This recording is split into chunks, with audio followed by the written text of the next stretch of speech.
Hey Casper warriors, imagine you are playing white. Black just played bishop g4, pinning the knight to the queen. What move would you play in this Scandinavian position?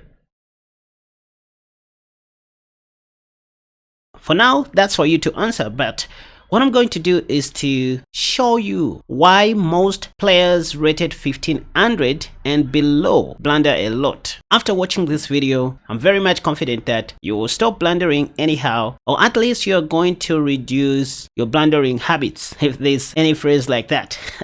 Anyway, so this video is divided into two parts. The last part is the most interesting one. That's where there is a full tutorial on how to avoid making blunders in chess. So let's start with the first section of this video where I play a 1500, and spoiler, what you are about to see is unacceptable. Things didn't go well for my 1500 opponent. To get this free study PGN that I'm using in this video, simply scroll all the way down to the comment section and click the first link that you see, which will redirect you to a page that will ask you to subscribe before getting this PGN for free. Time for rapid chess. Let's go. E4, E5. I'm playing against a player rated 1502, and my goal is to play the 4 knights game. Now this is the Philido defense, a popular opening at this level. So against the Philido, I love playing the Scotch version of the Italian, where I sacrifice my pawn on d4 like I did. So bishop c4. Let's see what my opponent is going to do. Yeah, I might play the move pawn to c3 now. In fact, at this level, what I love doing is sacrificing my knight. I guess there won't be checkmate. So first, pawn to c3, take my thing. If pawn takes, I'll take back with my knight. Now I'm showing you how to beat 1500 level players. I don't understand what this move is all about, but I think I'm still going to do my thing. Just take. Okay, this is one bad side of the Philido, especially the bishop g4 line. It kind of leaves the b7 pawn very weak, like 7 days. So now I am at liberty to go queen b3, attacking these two squares. This is why I don't believe in the Philido. In fact, what I'm going to do is to trick my opponent. By the way, the correct move here is to simply go queen b3, but I just want to show you how to beat 1502 players or 1500 players very fast. Give them something to capture first. Knight c3. Just give them something to capture.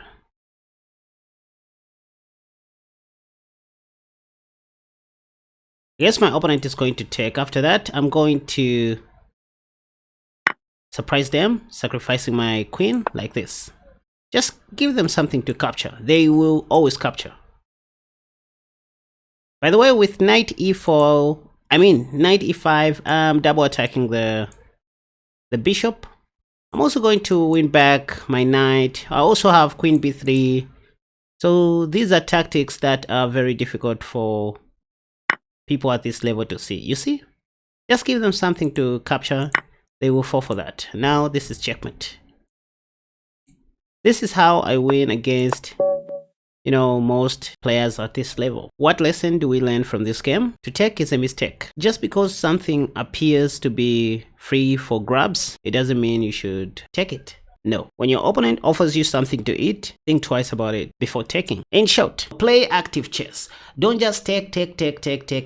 This is not Pac-Man doo-doo where you should just be chopping and chewing your opponent's pieces. You can't get fat in one day. You see, in the old days, people used to eat to live. But this time, people live to eat. You know what that means? In the old days, people used to eat healthy in order for them to live longer. But this time, it's like people just live to eat. Oh, they love eating. Anyway, let's analyze that game. There was nothing much to celebrate there. I started with pawn to e4. I was expecting to see something like the 4 knights game on the board, but that didn't happen. My opponent played the Philido defense, which is what you're seeing on the board right now. I said this is one opening that is very common at this level. I mean, 1500 level. It's good, but you need to know what you're doing, like really. So I played pawn to d4. This is the approach I love to take against the Philido defense. It's just me, not you. What did my opponent do? They took. That's the top played move. And instead of taking, I played bishop c4. I guess this is called the Murphy gambit, but I mean, whatever. Bishop g4 was played, which is a clear indication that something is about to go wrong. In some variations, this is where we even sacrifice on f7. I'm not saying this time, no. But let's say black's knight is on e7 or on f6. It now becomes possible for us to play knight g5 check and win that last squad bishop. So never be afraid of those pins. Bishop g4 started ringing some bells in my head. That's why I played pawn to c3, I think, yep, which is the top engine move, again supported by Stockfish. My opponent played knight f6. I was quite impressed that they did not take right away. What I just wanted to do, if pawn takes happened, I was going to take back with my knight. This is what I was saying in the video. And after something like knight f6, what I was going to do now was to sacrifice my bishop on f7. This is also playable after this. Then instead of knight g5 check, I was going to play knight e5 check. Kind of the legal trap in the Italian, if you think about it. By the way, black can't take due to queen takes d8. Speaking of the legal trap, I think here is how it goes. After e4, e5, you go knight f3, and if opponent plays knight c6, what do? I think you start with bishop c4, the Italian. Yep. I think the legal trap works perfectly well if black concentrates on developing the queen side like that very quickly. So in short, the legal trap works if black is not doing anything on the king side. For example, after bishop c4, let's say they play pawn to d6, you just go knight c3, and if bishop g4, you first of all play pawn to h3. They play bishop h5 to maintain the pin, also provoking a weakness, but this is when you can actually sacrifice your queen like this. Kind of what I did in the previous game. If bishop takes, there's a checkmate in 2 that I would love you guys to find. Leave your answers in the comment section down below. That's how you participate in my studies. But anyway, in the game, my opponent played the Philido and I played the Scotch version of this, kind of the Scotch gambit if you think about it. After bishop g4, I played pawn to c3, and after knight f6, I played pawn takes. What was I supposed to do?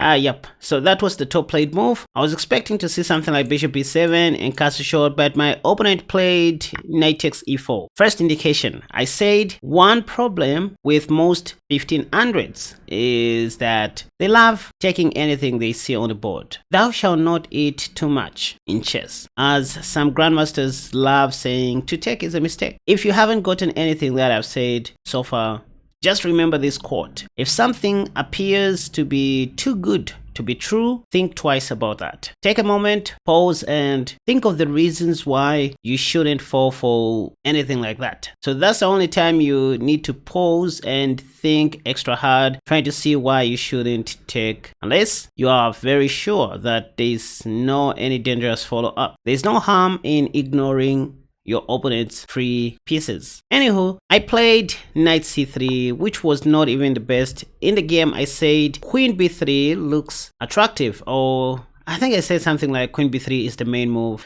I mean, how did I know? First, I'm a national coach for a reason. I've done these studies over and over. I've covered these lines several times on this channel. Not to mention that as you keep on advancing in chess, it'll be very easy for you to identify both good and bad moves from a distance. It's called intuition in chess. That's how we know. So I played knight c3, which wasn't really a bad move, but just a tactical move, trying to trap my opponent, and they took, which wasn't very much of a big deal. But my next move, I think, is what was very questionable. I played knight e5. Yeah, I can't play this move when I'm playing against an advanced player due to moves like bishop e6, cause I mean people at that level don't just take anything they see on the board or things for free. In fact, a more solid move here was just to take. If this happened, maybe I was just going to take the light squared bishop shamefully, and to be honest, this is bad for white. First, they can just retreat their knight like this. They have pawn to c6, they are up a piece. Yep, I'm just down a piece for nothing. But again, these kinds of positions are very tricky even at intermediate level or advanced. I mean, due to how open the game is, most people are not good defenders. Anyway, before I close, let me show you other traps you can try that involve this queen sack. I think one is in the Scandinavian. After e4, d5, you take, and after queen takes, you start with knight c3, attacking the queen. There are instances when you'll see people playing queen back to d8. This is one of the moves besides queen f5. I'll talk about that. So what I do here is to develop my knight like this. First, I start with my two knights against the Scandinavian. If you check the Lichess database, for example, you can see knight f6 is the top played move in this position, right? This is the move we want to see on the board. After this, what I love doing is to play bishop c4. And now, most people want to play pawn to e6, but they are afraid that their light squared bishop is going to be blocked. So what some amateur players do is developing their light squared bishop first out of their upcoming pawn chain. But this is what I said about these kinds of pins. Never be afraid of these kinds of pins. I mean, when you have a position like this or something that looks like this, feel free to sacrifice your queen. Of course, you need to take a moment and calculate through. Don't just sacrifice anyhow. So you can see I'm double attacking this light squared bishop, right? So if black plays pawn to e6, I just win it for free.